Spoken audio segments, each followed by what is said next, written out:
ہر قسم کی تعریف اللہ کے لیے ہے، اس پر کہ اس نے توفیق دی، ہدایت بخشی، کھلایا اور پلایا۔ وہ کافی ہے اور اس نے بے نیاز کیا، اس کے لیے شکر ہے اس کے انعامات اور نوازشوں پر۔ اس نے ہمیں پردہ سے نوازا جو ہمارے گناہوں کو ڈھانپتا ہے، اور اس نے ہماری تمناؤں سے بڑھ کر رزق دیا، اور ہمیں ایسا علم مرحمت فرمایا جس سے ہماری جہالت رفع ہوئی۔ اور میں گواہی دیتا ہوں کہ اللہ کے سوا کوئی معبود برحق نہیں، وہ ایک ہے، اس کا کوئی شریک نہیں۔ اس نے ہمارے لیے نعمتوں کی حفاظت کی اور ہم سے عذاب کو دفع کیا، ہمیں بہترین بخشش، وسعت رزق اور عافیت کے پوشاک سے نوازا۔ اور میں گواہی دیتا ہوں کہ ہمارے سردار اور نبی محمد اللہ کے بندہ اور اس کے رسول، نبی رحمت اور امت کے چراغ ہیں، اور درود و سلام اور برکتیں نازل ہوں آپ پر، امتوں کے سردار، ظلمتوں کے چراغ، آپ کی آل اور اصحاب پر، تابعین پر، اور تا قیامت درست طریقے سے ان کی پیروی کرنے والوں پر، اور سلامتی ہو۔ اما بعد، اے لوگو، میں تمہیں اور خود کو اللہ کے تقوی کی وصیت کرتا ہوں۔ اللہ کا تقوی اختیار کرو، اللہ تم پر رحم کرے، اور جان لو کہ حسن ظن کے جیسی کوئی راحت نہیں، اور عاجز وہ ہے جو اپنے نفس کو ضبط نہ کر سکے، اور جس کا اخلاق برا ہو وہ خود کو ہی عذاب سے دوچار کرے گا۔ اور اللہ تعالیٰ کی قدرتوں کے عجائب میں سے احتیاط کے باوجود عقل مند کا گرنا اور کوتاہی کے باوجود جاہل کا بچنا ہے۔ اللہ ہی کے لیے بالغ حکمت اور نافذ ہونے والی مشیت ہے۔ اللہ کے بندے، اس لیے احسان کر، ہر چند کہ تمہیں لوگوں کی طرف سے احسان نہ ملے، اس لیے کہ احسان محبت کی طرف لے جاتا ہے، اور مخالفت عداوت کی طرف لے جاتی ہے، سچائی اعتماد کی طرف لے جاتی ہے، اور جھوٹ تہمت کی طرف لے جاتا ہے۔ اللہ تبارک و تعالیٰ کا فرمان ہے، نیکی اور بدی برابر نہیں ہوتی، برائی کو بھلائی سے دفع کرو، پھر وہی جس کے اور تمہارے درمیان دشمنی ہے ایسا ہو جائے گا جیسے دلی دوست، اور یہ بات انہی کو نصیب ہوتی ہے جو صبر کریں، اور اسے سوائے بڑے نصیب والوں کے کوئی نہیں پا سکتا۔ مسلمانوں، اسی طرح زندگی اور زندہ لوگوں کے بارے میں اللہ کی سنت جاری رہتی ہے۔ بہت سی نعمتوں سے صاحب نعمت غافل رہتے ہیں، وہ تبھی ان کا ادراک کرتے ہیں جب انہیں کوئی نقصان پہنچتا ہے، انہیں مصیبتیں لاحق ہوتی ہیں، اس وقت وہ اللہ کی نعمتوں کو دیکھتے ہیں جبکہ وہ ان کے سامنے تھیں، لیکن وہ ان نعمتوں سے غافل تھے۔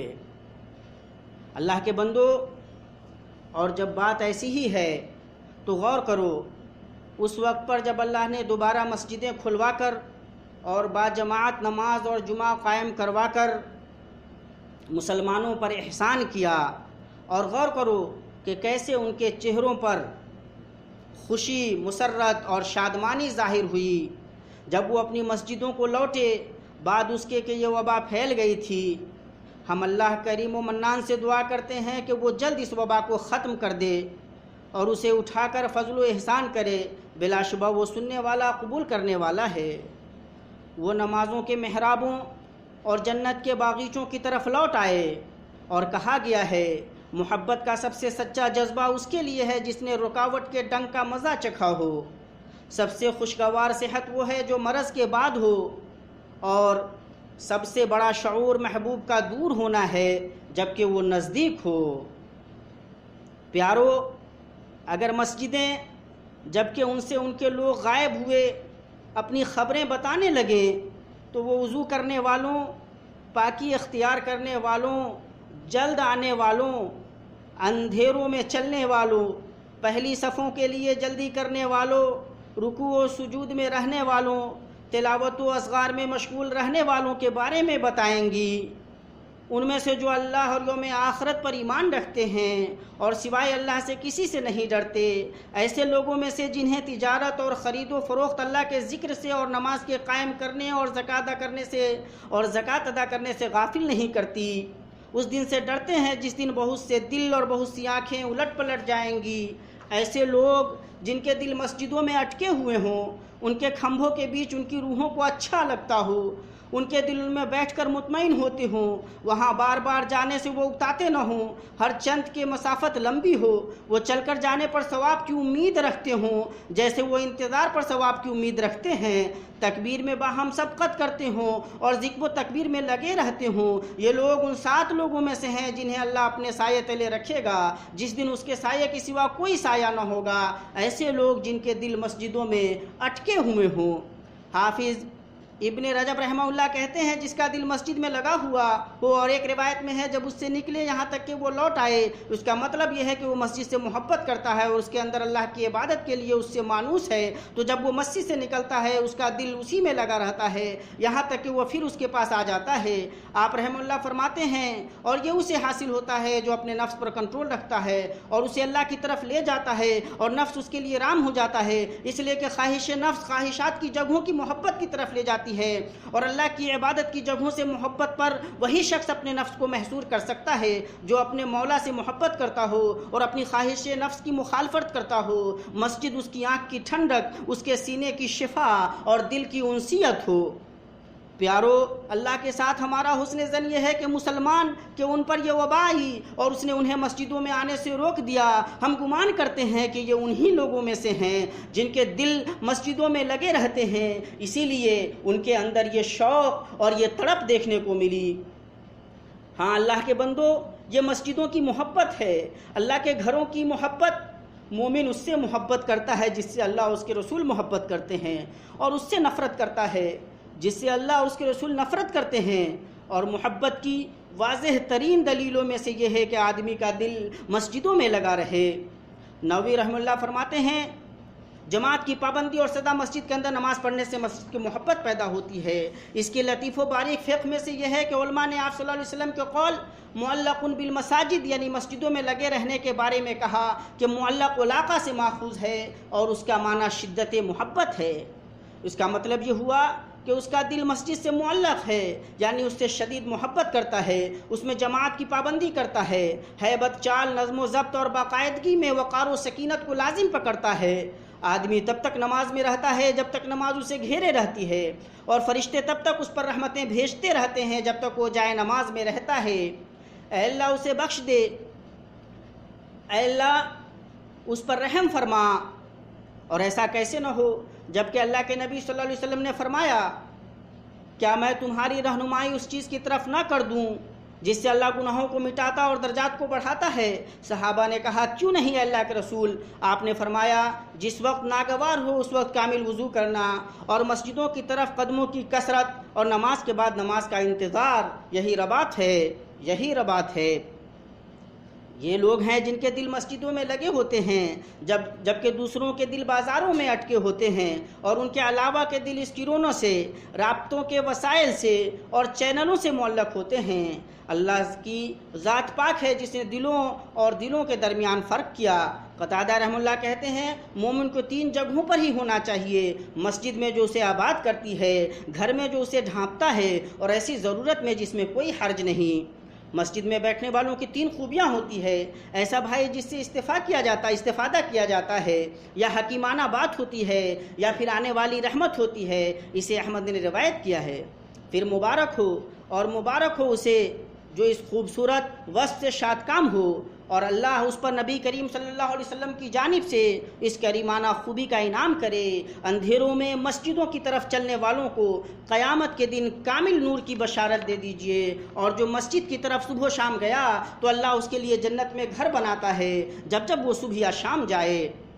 اللہ کے بندو، اس فرحت اور خوشخبری کے مقابل جسے یہ بہترین لوگ شاد کام ہوتے ہیں جب وہ اللہ کے گھروں میں جاتے ہیں، ان سے اللہ کی خوشی ملتی ہے کہ وہ اس کے گھر کو لوٹ کر آنے والے ہیں، اس کے باغیچے میں نماز ادا کرنے والے ہیں اور اس کی خوشنودی کی طرف جلدی کرنے والے ہیں۔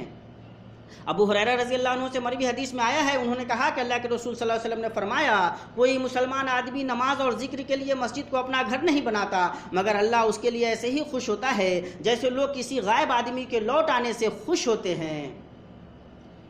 اسے ابن ابی شیبہ، ابن ماجہ نے روایت کیا ہے، ابن خزیمہ اور ابن حبان نے اپنی صحیح میں روایت کیا ہے، حاکم نے روایت کیا ہے اور کہا ہے کہ شیخین کی شرط پر صحیح ہے، اور اسے البانی نے صحیح کہا ہے۔ حدیث میں وارد لفظ تبشبشا کا معنی یہ ہے کہ ان کی آمد سے خوش ہوا، حشاش و بشاش ہوا۔ اللہ کے بندو، اس کے بعد ان فرشتوں کے اترنے کا وقت آتا ہے جو فجر اور عصر کی نماز میں حاضر ہوتے ہیں، اور وہ فرشتے جو ریاض الجنہ اور ذکر کے حلقوں میں حاضر ہوتے ہیں، اور وہ فرشتے جو دعائیں کرتے ہیں اور مسجد میں جائے نماز پر بیٹھ کر اللہ کا ذکر کرنے والوں کے لیے مغفرت طلب کرتے ہیں۔ مسلمانوں، اسلام میں مسجدوں کی حیثیت مردم ساز فیکٹریوں اور نمازیوں کی صفوں کے بیچ جواں مردی کے کارخانوں کی ہے۔ ائمہ کرام کی محرابوں میں کریمانہ اخلاق بنتے ہیں، مروت کی خصلتیں بنی جاتی ہیں۔ ان گھروں میں جن کے بلند کرنے اور جن میں اپنے نام کی یاد کا اللہ تعالیٰ نے حکم دیا ہے، وہاں صبح و شام اللہ تعالیٰ کی تسبیح بیان کرتے ہیں۔ ایسے لوگ جنہیں تجارت اور خرید و فروخت اللہ کے ذکر سے اور نماز کے قائم کرنے اور زکوٰۃ کرنے سے غافل نہیں کرتی۔ مسجد ایمان کا قلعہ اور فضیلت کی تحفظ گاہ ہے۔ یہ نکموں کی خانقاہ نہیں اور نہ ہی بتکلف رہبانیت اختیار کرنے والوں کی کٹیا ہے۔ یہ شاندار قلعے اور حصن حسین ہیں۔ یہ مسلمانوں اور سماج کو برے انجاموں سے بچاتے ہیں، اللہ کے حکم سے بری عادتوں کے راستوں اور خبث و خباثت کے دائیوں سے محفوظ رکھتے ہیں۔ مسجد سماج کا دل، شہر کا مرکز اور مومنوں کے باہم ملنے کی جگہ ہے۔ اس کے اندر رحمتیں نازل ہوتی ہیں، آیتیں بالترتیب تلاوت کی جاتی ہیں، گناہ بخشے جاتے ہیں۔ اس میں اللہ کے اولیاء اکٹھے ہوتے ہیں، اس کے ناموں کا ذکر ہوتا ہے اور اس کی نعمتیں دی جاتی ہیں۔ اور ان باتوں کے بعد اللہ کے بندو، جب بادشاہوں اور بڑے لوگوں کی مجلسوں اور قابل احترام جگہوں میں آواز بلند کرنے، زیادہ ہنگامہ کرنے، حرکتیں کرنے اور غیر ذمہ دارانہ الفاظ ادا کرنے سے بچا جاتا ہے، تو دیکھو اس چیز کی طرف جسے لے کر اللہ کے گھروں کی رفت کے سلسلے میں یہ دین آیا ہے۔ ان کے اندر زینت اختیار کرنے، سکینت وقار کے ساتھ آنے، صفوں میں باقاعدگی سے رہنے اور انہیں سیدھی کرنے اور ان کی گردنوں کو نہ پھلانگنے کا مطالبہ کیا گیا ہے، اور ناپسندیدہ بو، آواز بلند کرنے، جھگڑوں اور گمشدہ چیز کے اعلان سے منع کیا گیا ہے۔ اور حدیث کے اندر ہے، تم میں سے عقل و خرد والے لوگ مجھ سے قریب رہیں، پھر جو ان کے بعد ہوں، اور تم لوگ جھگڑوں، لڑائیوں اور ہنگامہ آرائیوں سے بچو۔ اور ان ایام میں اور ان حالات میں مطلوب ہے کہ ہدایات کی پابندی کی جائے، حکموں کو منطبق کیا جائے اور رہنمائیوں کے لیا جائے۔ اعوذ باللہ من الشیطان الرجیم۔ اللہ کی مسجدوں کی رونق و آبادی تو ان کے حصے میں ہے جو اللہ پر قیامت کے دن پر ایمان رکھتے ہوں، نماز کے پابند ہوں، زکوٰۃ دیتے ہوں، اللہ کے سوا کسی سے نہ ڈرتے ہوں۔ توقع ہے کہ یہی لوگ یقیناً ہدایت یافتہ ہیں۔ اللہ مجھے اور آپ کو اپنی کتاب کی ہدایت اور نبی صلی اللہ علیہ وسلم کی سنت سے فائدہ پہنچائے۔ میں اپنی یہ بات کہتا ہوں اور اپنے لیے اور آپ کے لیے ہر گناہ اور خطا سے مغفرت طلب کرتا ہوں۔ آپ بھی اس سے مغفرت طلب کیجیے، بلا شبہ وہ بہت بخشنے والا رحیم ہے۔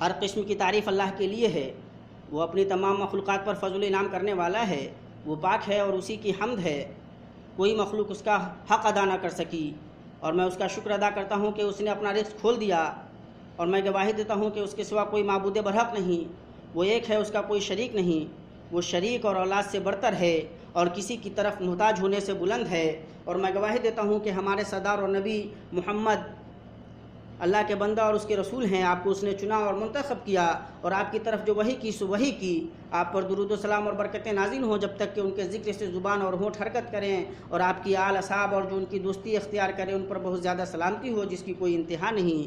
اما بعد، مسلمانوں، کسی بھی تہذیب کے دیوان یا کسی بھی ثقافت کے رجسٹر میں ایسا کوئی معلم نہیں جانا گیا جس نے انسانیت کے راستے پر اثر ڈالا اور اسے نجات دی ہو جیسی مسلمانوں کی تہذیب میں مسجد۔ اللہ کے نبی صلی اللہ علیہ وسلم نے اس کی بنیاد رکھی کہ ان کے اکٹھا ہونے کی جگہ، ان کے کانفرنسوں کا مرکز، ان کے باہمی مشوروں کی مجلس اور ان کی باہمی الفت و تعارف کا میدان ہو۔ یہ اسکول، انسٹیٹیوٹ، یونیورسٹی اور ٹریننگ سینٹر ہے۔ اسی کے گوشے میں فیصلے ہوتے تھے، اسی کے سائبان میں مشورے ہوتے تھے اور اسی کے محراب سے قیادت انجام دی جاتی تھی۔ پیارو، سارے عالم میں مسلمانوں کی مسجدوں میں حرمین شریفین سر فہرست ہیں، اور اللہ کا شکر ہے کہ ان دونوں میں اس بحران کے وقت باجماعت نماز اور جمعہ موقوف نہیں ہوئی۔ لوگ ان کے اندر مسلمانوں کے اجتماع اور باہمی الفت میں تہذیبی منظر کو دیکھتے ہیں۔ کہ قبلہ زندگی اور موت ہر صورت میں ان کا قبلہ ہے. ان کا حج اسلام کے ارکان میں سے 5واں رکن ہے، اور عمرہ اور زیارت ان عظیم عبادتوں میں سے ہیں جن کی طرف مسلمان مشتاق ہوتے ہیں. پھر اس زمانے میں یہ بابرکت ملک بلاد حرمین شریفین مملکت سعودی عرب آتی ہے، جو کہ حرمین شریفین کے مقام و مرتبہ کو جانتی ہے اور ان دونوں کی خدمت اور دیکھ ریکھ اچھی طرح کرتی ہے، اور ان دونوں اور ان کے قاصدین، حجاج، عمرہ کرنے والے اور زائرین کی راہ میں بیش بہا اور قیمتی چیزیں صرف کرتی ہے. اور یہاں 2 معاملے ہیں جو توجہ اور دیکھ ریکھ میں سب سے پہلے آتے ہیں. نمبر 1 امن کا مسئلہ، اور اللہ عز و جل کا فرمان ہے، اللہ تعالیٰ کا پہلا گھر جو لوگوں کے لیے مقرر کیا گیا وہی ہے جو مکہ میں ہے، جو تمام دنیا کے لیے برکت و ہدایت والا ہے، جس میں کھلی کھلی نشانیاں ہیں. مقام ابراہیم ہے، اس میں جو آ جائے امن والا ہو جاتا ہے. اہل علم نے اس آیت کی تفسیر میں ومن دخلہ کان آمنا، جو اس میں آ جائے امن والا ہو جاتا ہے، کا مطلب یہ ہے کہ اس میں آنے والے کو امن دو اور اس کے امن کی حفاظت کرو. یہ امر کے معنی میں خبر ہے، مطلب یہ ہے کہ جو داخل ہو جائے اسے امن دو. اور حرمین کا ہر قسم کے اور حرمین کا امن ہر قسم کے امن، جیسے جانی، جسمانی، صحتی اور سماجی امن کو شامل ہے. نمبر 2 پاکی و صفائی، اور اسی سلسلے میں اللہ عز و جل کا فرمان ہے، اور میرے گھر کو طواف، قیام، رکوع، سجدہ کرنے والوں کے لیے پاک صاف رکھنا. یہ پاکی اور صفائی تمام قسم کی پاکی اور صفائی کو شامل ہے، جیسے حسی اور مادی پاکی و صفائی اور معنوی پاکی و صفائی. اور اہم ترین امن و پاکی میں سے صحتی امن ہے. امراض اور بیماریوں کو پھیلنے سے روکنے کے لیے تدابیر کا اختیار کرنا ہے، بطور خاص ان امراض کے لیے جو وباؤں اور طاعونوں میں پھیلنے والے ہوں. اور یہ بابرکت ملک مملکت سعودی عرب حرمین شریفین کی خادم اور ان کی دیکھ ریکھ کرنے والی ہے، اور ان کے معاملات پر قائم ہے. ان کے مقام و مرتبہ، تقدس اور ان کے قاصدین، شہری، مقیم، حاجی، عمرہ کرنے والے اور زائرین سب کا لحاظ کرتے ہوئے. اور یہ اپنی شاندار طویل تاریخ میں ان مقدس مقامات اور مشاعر کی بہتر دیکھ ریکھ اور عظیم کوشش، بڑے بڑے کا اعمال اور زبردست خرچ کے لیے جانی جاتی ہے، جو وہ ان دونوں کی تعمیر و توسیع، خدمت، ان تک پہنچنے، ان میں ٹھہرنے اور مناسک ادا کرنے کو آسان بنانے، اور مکہ مکرمہ اور مدینہ منورہ میں تمام مشاعر کو تیار کرنے کے لیے کرتی ہے، جس کی گواہی اس کی روشن تاریخ، بڑے بڑے کارنامے اور حکیمانہ انتظام دیتے ہیں. اور جب یہ وبا پوری دنیا میں نازل ہوئی تو اس بابرکت ملک نے اپنے شہریوں اور اپنی سرزمین پر مقیم حضرات کے لیے مضبوط تدابیر اختیار کی، اور اس سلسلے میں بیش بہا اور قیمتی چیزیں صرف کیں، جس کے گواہ قریب کے لوگوں سے پہلے دور کے لوگ ہیں. اس نے اس بحران کا بے مثال بلند اہلیت سے انتظام کیا. اس میں سے یہ ہے کہ اس نے عمرہ کو وقتی طور پر روک دیا، اور اس فیصلے کا تمام مسلمانوں نے انفرادی سطح پر، اجتماعی سطح پر اور بین الاقوامی سطح پر استقبال کیا. اور جب یہ معزز موسم حج آیا ہے اور یہ وبا ابھی تک پوری دنیا پر حاوی ہے اور اس کی زد میں آنے والوں کی شرح بڑھتی ہی جا رہی ہے، تو اس ملک نے مکمل کوشش کی کہ شعیرہ حج کو بلند ترین احتیاطوں اور باریک ترین تدابیر کے ساتھ قائم کیا جائے تاکہ یہ شعیرہ قائم رہے. اور اس ملک نے اس قرارداد سے 2 اہم معاملوں کا ارادہ کیا ہے. نمبر 1 شعیرہ قائم کیا جائے، اور نمبر 2 حاجیوں کے امن و سلامتی کی حفاظت کی جائے. اور اللہ اس ملک کو باعزت کرے. یہ جب یہ تدابیر اختیار کر رہا ہے تو اس کے سامنے ہے کہ اسلام نے انسانی جانوں کی کس طرح حفاظت کی ہے. اللہ تعالیٰ کا فرمان ہے، اور اپنے ہاتھوں ہلاکت میں نہ پڑو، اور فرمایا اور اپنے آپ کو قتل نہ کرو، اور فرمایا جو شخص کسی ایک کی جان بچا لے اس نے گویا تمام لوگوں کو زندہ کر دیا. اس طرح اس کے سامنے وہ تعلیمات ہیں جو بلند شریعت نے بچاؤ کی تدابیر اختیار کرنے کے سلسلے میں دی ہیں، اور وباؤں سے بچنے کے سلسلے میں جو ضروری احتیاط ہیں۔ صحیحین میں آپ صلی اللہ علیہ وسلم کا یہ قول ہے، مجوم سے ایسے بھاگو جیسے تم شیر سے بھاگتے ہو، اور آپ صلی اللہ علیہ وسلم نے فرمایا مریض کو صحت مند پر نہ لایا جائے، اور آپ نے فرمایا جب تم کسی سرزمین کے بارے میں سنو کہ وہاں طاعون پھوٹ پڑا تو وہاں نہ جاؤ، اور اگر کسی سرزمین میں پھوٹ پڑے اور تم وہاں رہو تو وہاں سے نہ نکلو۔ اسی طرح اس نے طبی اور سماجی ماہرین کی باتوں کو سامنے رکھا کہ اس قسم کے وبا کے پھیلنے کے بڑے اسباب میں سے انسانوں کی بھیڑ اور ان کا باہم اکٹھا ہونا ہے۔ ان اجتماعات کو کم کرنا ہی بہترین حل ہے انشاءاللہ، یہاں تک کہ اللہ اسے اٹھا لے۔ مسلمانوں، اور یہ قرارداد وقتی ہے اور سبب سے مربوط ہے، اور سبب یہی وبا ہے، اللہ اسے جلد اٹھا لے۔ ان باتوں کے بعد اللہ کے بندو جان لو کہ براد حرمین شریفین مملکت سعودی عرب خادم حرمین شریفین شاہ سلمان اور ان کے عالی مقام امین ولی عہد محمد بن سلمان حفظہ اللہ کی قیادت میں اپنی خدمت کی اولین ترجیحات میں حجاج، زائرین، عمرہ کرنے والوں اور حرمین شریفین کے قاصدین کے استقبال کو دیکھتی ہے، یہاں تک کہ اس نے اپنے منصوبہ اور پالیسی میں یہ نشانہ رکھا ہے کہ وہ ایک سال میں 30 لاکھ زائرین اور عمرہ کرنے والوں کا استقبال کر سکے۔ مسلمانوں کی خدمت، ان کے جذبات، حرص اور حرمین شریفین سے ان کے تعلق کے احترام میں، اور اس لیے کہ کامل ترین صورت میں مسلمانوں کی بڑی تعداد کو فریضہ حج اور زیارت کی ادائیگی کا موقع دیا جائے، حرمین شریفین کو تیار کر کے اسلام کے عالمی پیغام کو پورا کر کے اور ان کے آنے سے پہلے دوران قیام اور رخصت ہوتے وقت افضل ترین خدمات پیش کر کے، تاکہ حرمین شریفین کی خدمت میں مملکت کی شاندار تہذیبی و قیادی شکل واضح ہو اور پوری ہو۔ اللہ تعالیٰ کوششوں میں برکت دے، قدموں کو درست کرے اور امت سے وبا کو اٹھا لے۔ یہ باتیں رہیں، اور درود و سلام بھیجو اپنے نبی محمد رسول اللہ صلی اللہ علیہ وسلم پر، جس کا حکم تمہیں تمہارے رب نے دیا ہے۔ اے ایمان والو، تم بھی اس پر خوب درود و سلام بھیجو۔